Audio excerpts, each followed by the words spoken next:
All right, for most of us, last night's winter storm was nothing more than just a nuisance, but it pales in comparison to some of the megastorms that have hit our region in centuries past. MegaStorm? Yeah. Pablo, do explain.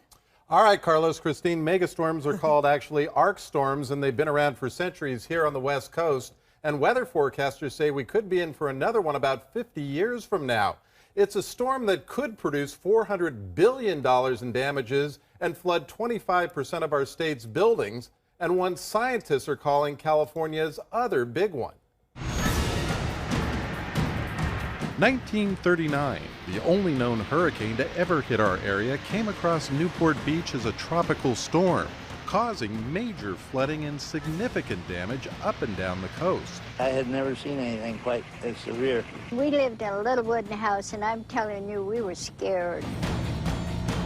1938, just 1 year earlier and much worse, a megastorm, widespread flooding, millions of dollars in damage.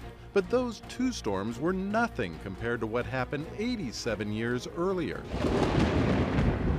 So let's go back in time for a moment. California had been a state for just 12 years.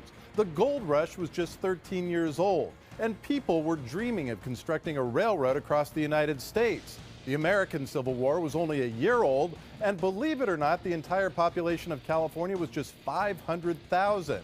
Then the entire landscape of our state was changed when the storm of the century hit in December 1861. But this was not the first time California was hit by a so-called megastorm. We look back at the geologic record in sediment cores taken from the floodplains and from the coastal areas. We've seen about 6 or 7 of these big storms. These arc storms, think Noah's Ark, happen about once every 200 years, a river of seemingly endless rain. The amount of water which an atmospheric river can carry, they've done studies in which they look at an atmospheric river roughly 200 miles wide, thousands of miles long across the Pacific.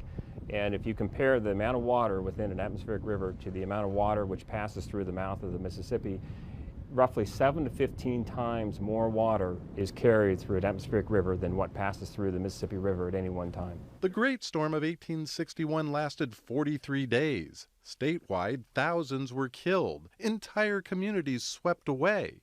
Here in Southern California, many areas were left several feet underwater. You had a lot of precipitation, a lot of runoff that swept a lot of the villages and settlements away. But thanks to great advances in forecasting and technology, unlike the Great Arc Storm of 1861, whenever the next megastorm hits, we'll have plenty of warning. We can send out tweets, Facebook. We can get people sending in spotter reports as well from that.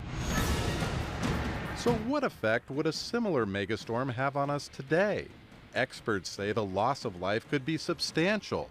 Millions would likely need to be evacuated. We know that these storms do occur in California roughly every 100 to 200 years, and they actually are as likely as a 7.8 earthquake on the San Andreas Fault, and yet the damage from a storm like this would be roughly 3 to 4 times more than an earthquake. Now, not all arc storms are actually bad. Much of Southern California's precipitation comes from these types of patterns that we often refer to as the Pineapple Express.